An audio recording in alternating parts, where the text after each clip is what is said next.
Hoy vamos a resumir los principales fundamentos del tiempo cuántico. En primer lugar, vamos a definir cuáles son los conceptos básicos con los que vamos a estudiar los cuantos de tiempo. Partimos del postulado de la simultaneidad universal. En nuestro universo, todo lo que existe en este momento. La existencia es todo el contenido del espacio tridimensional del universo en este preciso momento. Es la sumatoria de todas las coordenadas de posición en el espacio tridimensional de cada partícula. Presente es esa ubicación física de cada una de esas partículas en el espacio, en este momento. Y este momento es ahora.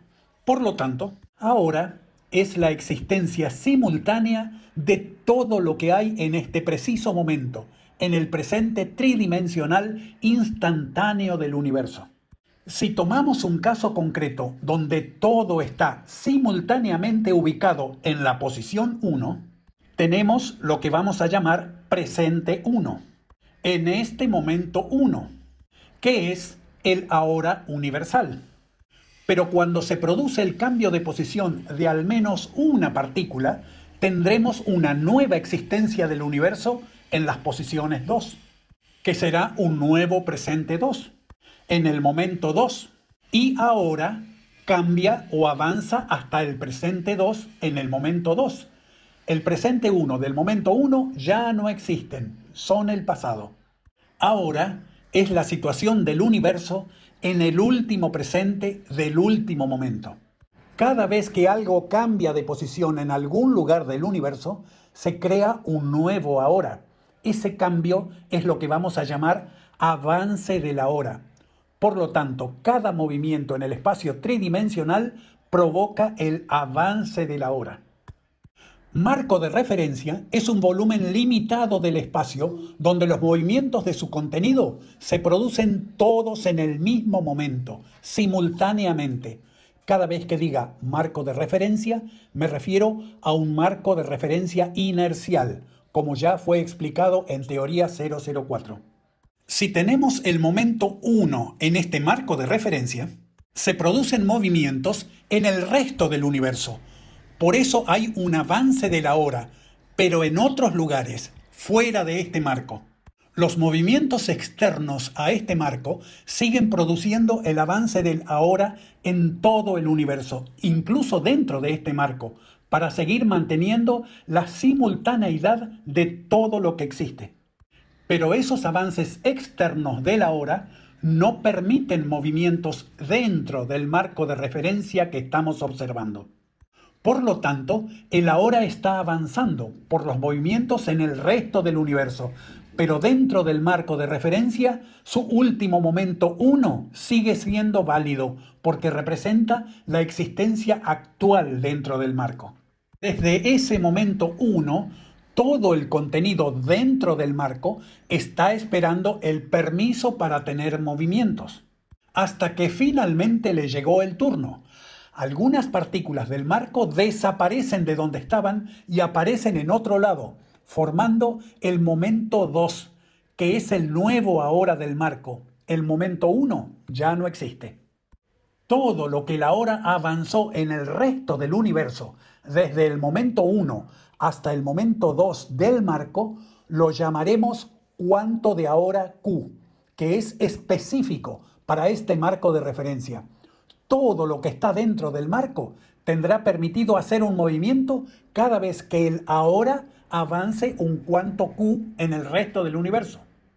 Entonces, podemos decir que un marco de referencia es un espacio que tiene el mismo cuanto de ahora Q que le permite ejecutar simultáneamente los movimientos internos a todo su contenido, que siempre tiene el mismo último momento común de todo el marco.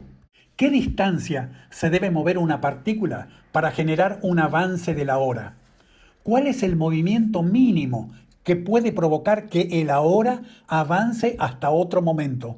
O sea, ¿qué distancia se debe mover una partícula para que sea un movimiento? Debe ser el largo mínimo que existe en nuestro universo, el largo de Planck, Lo conocemos desde el año 1900. Podemos imaginar a todo el espacio formado por píxeles del largo de Planck. Y la distancia es una magnitud que no varía, que se mide igual en todos lados, en todos los marcos de referencia. Nuestro metro siempre es un metro en todos lados. Ese largo de Planck es 1,61 por 10 a la menos 35 metros y es igual en todos los marcos de referencia. Debemos relacionar esta distancia mínima del universo con los cuantos de ahora Q que se deben esperar para permitir un movimiento dentro del marco. ¿Cómo podríamos hacerlo? Con una partícula muy especial. Sabemos que el fotón quieto no existe. Siempre debe moverse a la máxima velocidad posible, la de la luz, que conocemos muy bien con nuestras unidades de medida. Y la máxima velocidad dentro del marco de referencia que estamos observando es que cada vez que el ahora universal avance una cantidad Q, el fotón siempre debe moverse al píxel adyacente en la dirección de su movimiento. En el momento siguiente se debe repetir el mismo proceso, porque para el fotón es obligatorio moverse al siguiente píxel. Al cabo de varios momentos, podemos comprobar que el fotón avanzó una distancia física que podemos medir en largos de Planck, y la cantidad de largos de Planck avanzados es la misma cantidad de cuantos de ahora Q transcurridos. La velocidad máxima en nuestro universo es la del fotón, la velocidad de la luz c. Y la máxima velocidad que puede existir dentro de un marco de referencia es de n largos de Planck avanzados por el fotón sobre el mismo número n de cuantos de ahora Q transcurridos. Recordemos que marco de referencia es un volumen del espacio que tiene el mismo avance de la hora Q en todos sus píxeles. Y ya podemos empezar a usar nuestras unidades de medida para la distancia y el tiempo. A la distancia la medimos en metros. Al tiempo dentro de ese marco lo medimos en segundos propios, con un reloj ubicado dentro de ese mismo espacio de referencia. Y dentro de ese marco, la velocidad de la luz a la que se mueve el fotón es igual a 299.792.458 metros por cada segundo propio. Entonces, ¿qué es el tiempo? Tiempo es la medida del avance del ahora en cantidad de cuantos Q, medida con los segundos propios del reloj dentro del marco. ¿Y qué es un segundo propio? El segundo propio es el tiempo medido por un reloj dentro de un marco de referencia cuando el fotón recorre 299.792.458 metros. Ese segundo propio tiene que ser medido por un reloj dentro del mismo marco de referencia, donde todos los píxeles del espacio tienen el mismo cuanto de ahora Q, inclusive dentro de ese reloj. Cada largo de Planck mide 1,61 por 10 a la menos 35 metros. Y los 299.792.458 metros dividido un largo de Planck nos dice que la cantidad n es igual a 1,85 por 10 a la 43. Esa es la cantidad de cuantos Q necesarios para que el fotón se mueva esa distancia en metros. Si n es la misma cantidad de cuantos de ahora Q transcurridos para sumar un segundo propio, podemos medir su duración en segundos propios. Un cuanto Q es un segundo propio sobre n, que es igual a 5,39 por 10 a la menos 44 segundos propios, que coincide exactamente con el tiempo de Planck, lo que confirma el postulado que todas las leyes de la física se cumplen con el tiempo propio de cada marco de referencia. Y cada lugar del marco de referencia tiene el mismo segundo propio. Antes del año 1900, la física consideraba a todo el universo como un solo marco de referencia, con un solo tiempo único para todos los lugares y una misma existencia simultánea universal. Pero la física de los tiempos cuánticos la de los tiempos muy cortos, nos dice que eso es verdad, pero en distintas regiones acotadas del universo, con distintos tiempos propios en cada una de esas regiones. Y actualmente, el error más común en la interpretación de fenómenos físicos es medirlos con el reloj de un marco de referencia distinto al que ocurre ese fenómeno observado. Veamos cuál sería la forma correcta de proceder. El reloj más preciso que existe es el reloj atómico del isótopo de cesio 133, que desde el año 1967 es el patrón que mide el tiempo atómico internacional, TAI, con una precisión de 1 segundo cada 30 millones de años. Dentro de un marco de referencia al que vamos a observar, colocamos a ese reloj muy preciso, que marcará el tiempo propio de todo ese marco. A su lado vamos a colocar 2 espejos paralelos enfrentados a medio metro de distancia y haremos rebotar a un fotón de ida y vuelta entre los espejos. Cada vez que se produzcan 298.792.458 rebotes de ida y vuelta del fotón, el reloj atómico a su lado marcará 1 segundo. Es 1 segundo propio de ese lugar donde los espejos y el reloj están juntos. Pero si nos llevamos el reloj fuera del marco de referencia de los espejos, ya no se puede cumplir esta coordinación entre cantidad de rebotes dentro del marco con los segundos propios marcados por el reloj fuera de ese marco. Veamos lo que ocurre en 2 marcos de referencia distintos, 1 y 2, con sus respectivos cuantos de ahora Q1 y Q2, que son diferentes. Para un mismo evento observado desde ambos marcos, vamos a medir su duración con el reloj propio de cada marco. El evento observado comienza en el momento 1, común a ambos marcos. Y mientras el avance simultáneo de la hora universal se produce fuera de esos marcos, hasta que llegamos al momento 2 del acontecimiento común que estamos observando desde estos 2 marcos. Durante ese avance simultáneo de la hora, dentro de los marcos se fueron cumpliendo los cuantos Q1 y Q2 que permitían sus movimientos internos, produciendo los movimientos internos de sus respectivos relojes, que al final midieron los tiempos propios T1 y T2. T1 es la cantidad de segundos propios 1 y T2 la cantidad de segundos propios 2. Como midieron el mismo evento entre el momento 1 y el momento 2, común a ambos marcos, durante ese mismo avance de la hora universal para cada marco, la suma de segundos propios T1 debe ser igual a la cantidad de segundos propios T2, donde un segundo es n cuantos Q, si n es igual a 1,85 por 10 a la 43 cuantos Q en cada marco. El avance común de la hora será T1 veces nQ1 en el marco 1 y T2 veces nQ2 en el marco 2. Y el avance de ambos tiempos propios deben ser iguales, porque midieron el mismo avance del momento 1 al momento 2. Si simplificamos el número común n, que determina la misma unidad de medida en ambos marcos, tenemos que el tiempo medido por cada reloj, por su cuanto Q propio, es siempre igual, para la duración del mismo evento observado desde distintos marcos de referencia. Y esa es la ley del tiempo, que también podría llamarse ley de los cuantos de tiempo o ley del tiempo cuántico. Veamos su significado. Tenemos a 2 relojes en distintos marcos de referencia. Por lo tanto, para el mismo avance de la hora universal, un reloj marca T1 veces cuantos Q1 y el otro marca T2 veces cuantos Q2. Y un marco de referencia está quieto y el otro en movimiento a cierta velocidad constante.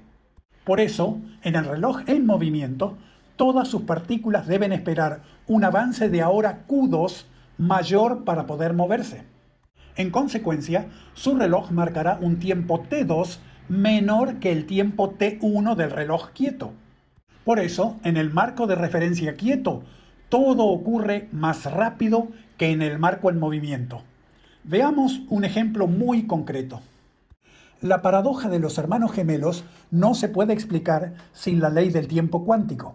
Se trata de dos hermanos gemelos y uno de ellos se va de viaje hasta más allá de la estrella Alpha Centauri a gran velocidad. Y cuando vuelve a la Tierra, pasaron 10 años. Pero dentro de la nave, para el gemelo viajero pasaron solamente 6 meses.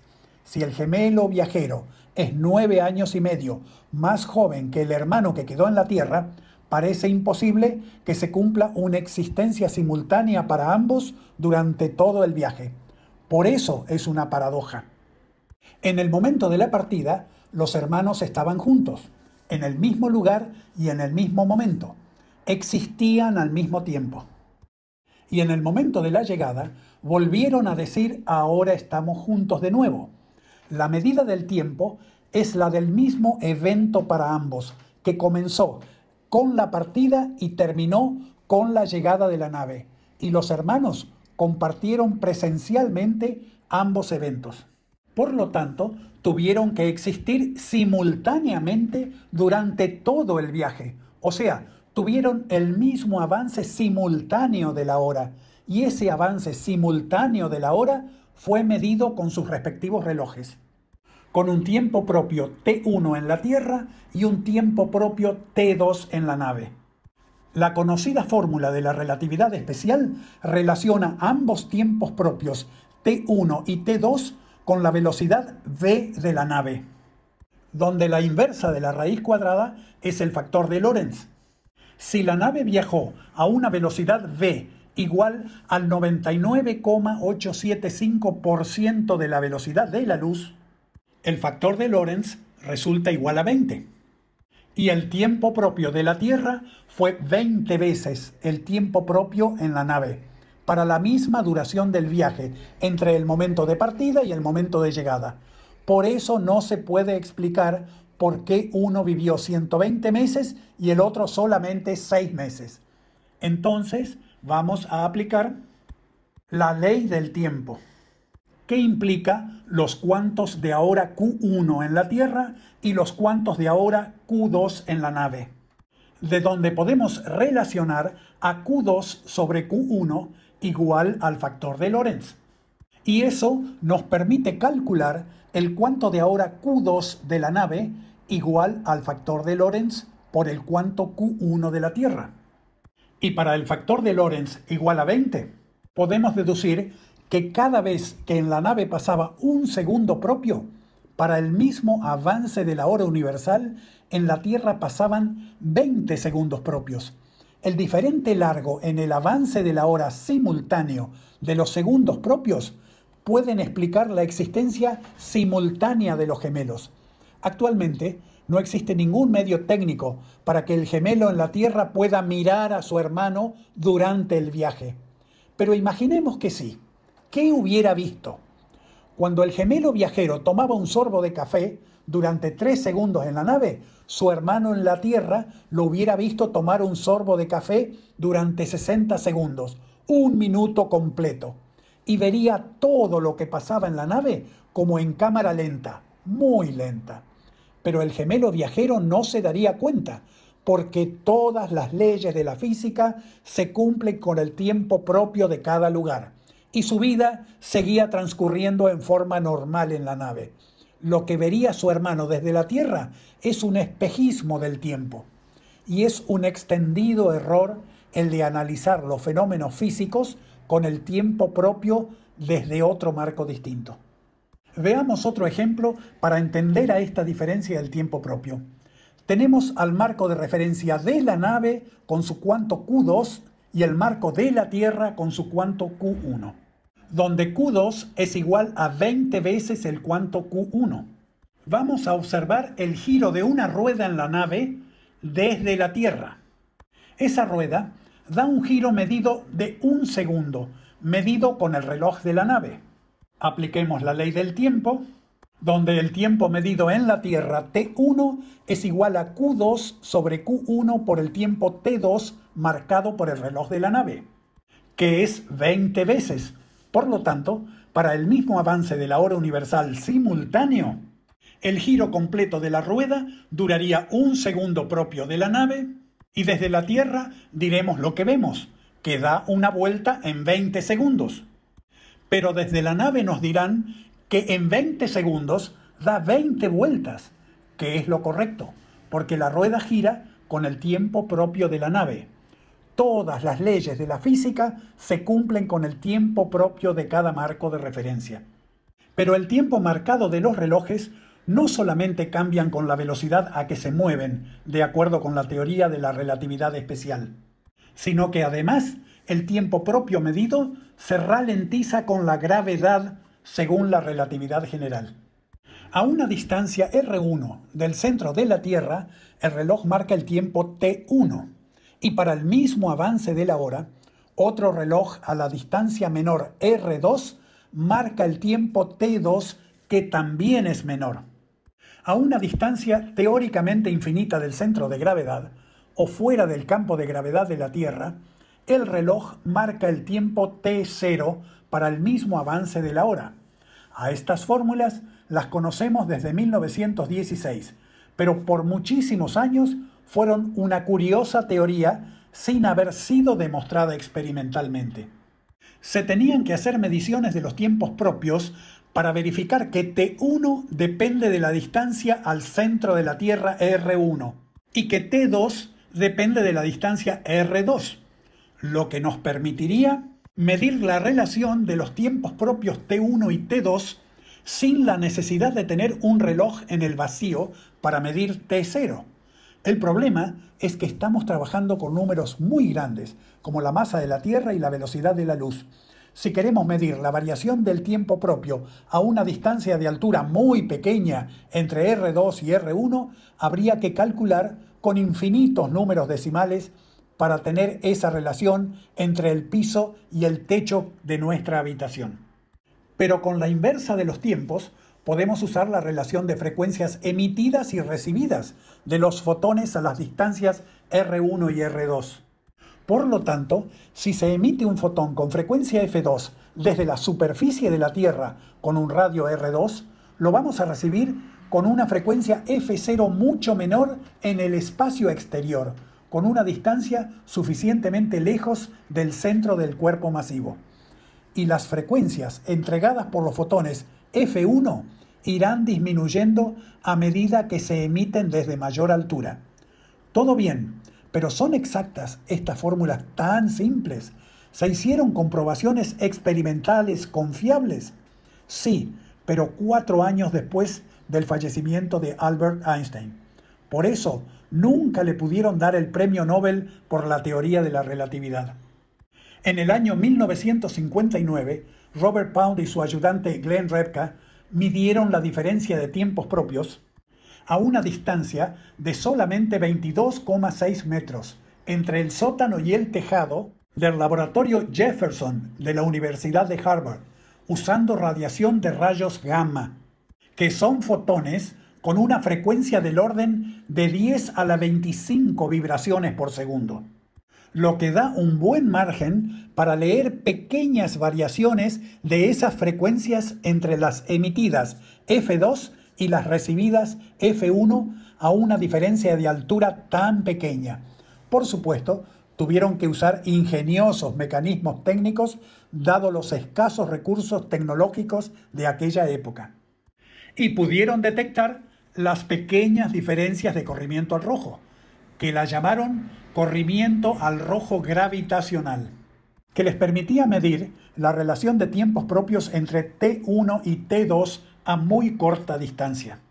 Pero además, hoy se puede verificar la ley del tiempo, con el segundo propio 2 de emisión del fotón y el segundo propio 1 que será recibido con menos vibraciones dentro de cada segundo propio.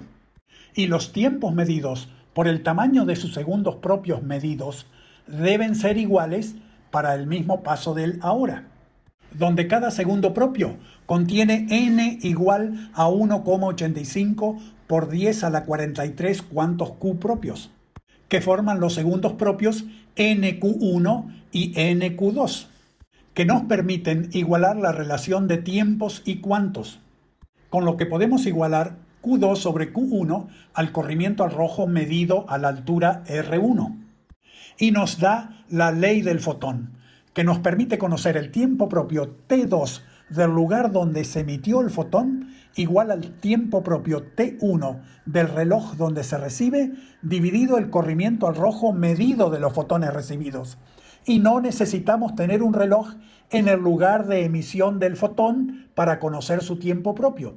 Por supuesto que era fácil tener un reloj en el sótano para comprobar que los cálculos eran correctos con la misma frecuencia emitida. Pero con la ley del fotón podemos medir el corrimiento al rojo aquí en la Tierra de todas las estrellas para conocer su tiempo propio T sin tener que mandar nuestro reloj hasta allá. Veamos nuevamente todas las ecuaciones que ya conocemos, relacionadas con la gravedad. Debemos empezar con la velocidad de escape, publicada por el científico inglés John Michell en 1783, que cuando la igualó a la velocidad de la luz, predijo las estrellas oscuras. Pero en 1783 era muy pronto para hablar de velocidad de escape, y más aún, para predecir la existencia de agujeros negros. Recién en 1916, Schwarzschild despejó el radio de los agujeros negros, que hoy llamamos radio de Schwarzschild, pero le dieron la razón recién en la década de los años 60 del siglo pasado. Pero Schwarzschild también tomó la ecuación de la relatividad especial, que comparaba los tiempos propios de un reloj quieto con otro en movimiento. Y en 1916 también reemplazó la velocidad del reloj con la velocidad de escape a la altura R del centro de la Tierra. Y aunque él nunca lo pudo demostrar, era la fórmula perfecta para calcular el tiempo propio TR a una distancia R del centro de la Tierra, comparado con el tiempo T0 fuera del campo gravitatorio de nuestro planeta.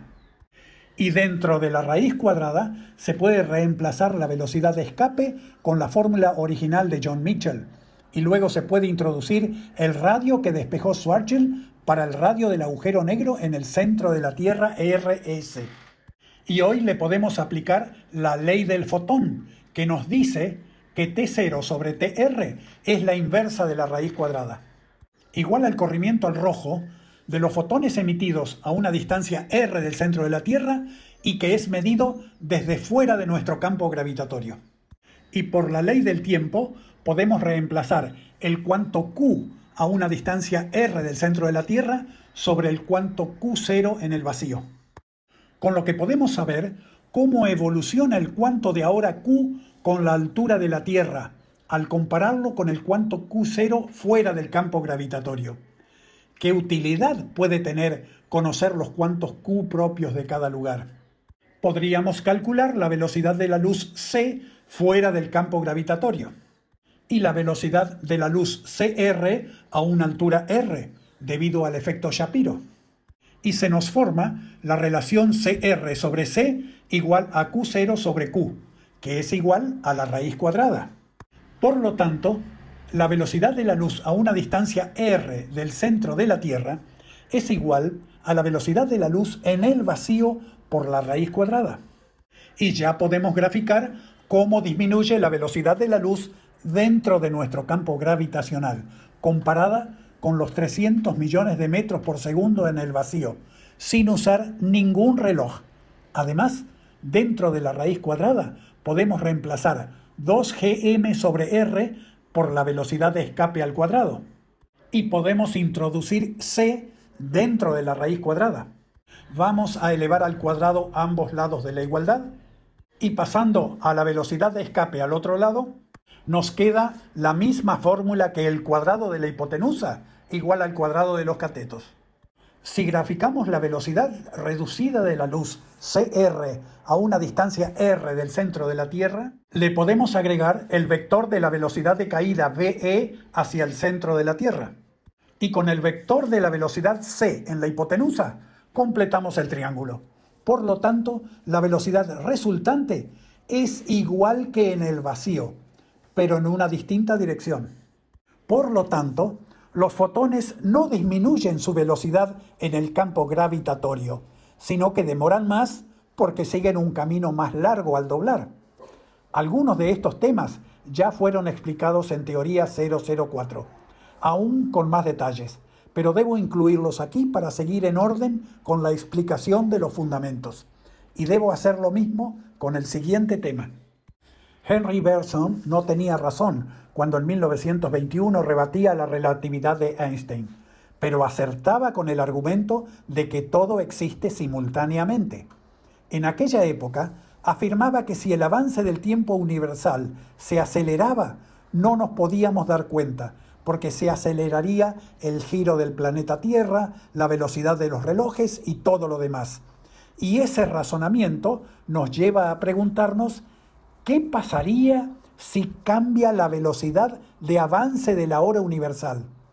Entonces cambiarían todos los cuantos Q propios. Y Henry Bergson tenía razón. No nos daríamos cuenta si los segundos propios en todo lo que nos rodean duran un poco más o menos que antes. Supongamos que el avance de la hora universal se frena de golpe a la mitad de su velocidad actual. El Sol nos emitiría fotones con vibraciones en sus nuevos segundos, pero nosotros también los recibiríamos con nuestros nuevos segundos propios y no nos daríamos cuenta. Si bien el Sol nos empezaría a enviar fotones con las nuevas frecuencias que estarían en armonía con nuestros tiempos propios, en el camino habrían quedado 8 minutos de fotones que estarían viniendo con la frecuencia vieja. Y todos nosotros, con el tiempo propio nuevo, comenzaríamos a ver la luz del Sol con gran corrimiento al rojo. Ante semejante fenómeno natural, no podríamos decir que no nos daríamos cuenta que la hora universal disminuyó su velocidad de avance. Veamos cómo explicaríamos este fenómeno. Si la hora universal avanza más lentamente, los cuantos de ahora Q de antes serían más largos que los cuantos de Q actuales. Por lo tanto, todos los segundos propios NQ de antes serían más largos que los segundos propios NQ0 actuales. Veamos lo que pasaría dentro de un mismo marco de referencia en el espacio, pero separado en dos: su situación de antes, cuando los fotones fueron emitidos, y la actual, cuando los fotones son recibidos. Se emitieron con un tiempo propio t de antes y hoy los recibimos con nuestro tiempo propio t0 presente. El cuanto Q de antes era mayor que el cuanto Q0 actual. Los fotones se mueven como viajando al futuro, con su frecuencia interna congelada hasta que se detengan. Los n cuantos Q y Q0 determinan la cantidad de ciclos por segundo propio de los fotones cuando fueron emitidos antes y cuando los recibimos actualmente. Y las ecuaciones de la ley del fotón nos permiten calcular cuál era el tiempo t de antes. Por supuesto, este es un ejercicio teórico. Pero ¿qué ocurre cuando observamos el universo? Si el avance de la hora se iría frenando constantemente de a poco, no tan de golpe como en nuestro ejemplo, ¿podríamos darnos cuenta de este cambio? Observaríamos que los fotones, cuando son más viejos, deberían tener más corrimiento al rojo. ¿Y cómo llamaríamos a ese fenómeno? Corrimiento al rojo temporal. Si hubo una aceleración del tiempo universal paulatina, deberíamos estar recibiendo los fotones más viejos con más corrimiento al rojo. ¿Y qué observamos cuando miramos el universo profundo? Esta es la realidad medida del corrimiento al rojo entre la Tierra y el fondo cósmico de microondas, de los fotones emitidos por las supernovas 1A usadas como candelas estándar para determinar su distancia hasta la Tierra. Y de acuerdo con la ley del fotón, el tiempo propio del universo se estuvo acelerando, sobre todo en el pasado de todo lo que podemos ver. Entonces, efectivamente, estaríamos en presencia de un corrimiento al rojo temporal y no de un universo en expansión acelerada del espacio, por causa de una energía oscura que no aparece por ninguna parte. Y no se puede decir que no la hemos buscado. El mayor esfuerzo en la preparación de esta presentación del tiempo cuántico ha sido explicar todos estos nuevos conceptos con claridad y certeza. Espero haberlo conseguido medianamente, porque las consecuencias de esta teoría son enormes. Si es aceptada, vamos a tener que modificar muchas medidas hechas hasta ahora. Los relojes ralentizan con la velocidad, con la gravedad y probablemente también en el pasado. Estamos expuestos permanentemente a mirar marcos de referencia diferentes al de nuestros relojes y tenemos que evitar los diferentes espejismos del tiempo para no cometer errores en nuestras observaciones. Veamos un ejemplo. Es muy importante que el satélite James Webb tome los datos del corrimiento al rojo correctamente. Con sus cámaras mide las líneas de Fraunhofer, cuya desviación depende del tiempo propio del lugar donde está el satélite. De acuerdo con la ley del fotón, su tiempo propio es T0, determinado por su cuanto de ahora Q0, y eso nos permite calcular el corrimiento al rojo de la frecuencia emitida Fe sobre la frecuencia recibida Fr de los fotones muy viejos en las cámaras del James Webb, que está a una distancia de 1,5 millones de kilómetros de la Tierra. Un observatorio en la superficie terrestre que haga esas mismas medidas lo hará con su tiempo propio T1, con su cuanto Q1, y la línea de Fraunhofer le dará una frecuencia desviada Fr1 distinta, con lo que el corrimiento al rojo resultará ρ1 diferente al ρ medido por el James Webb.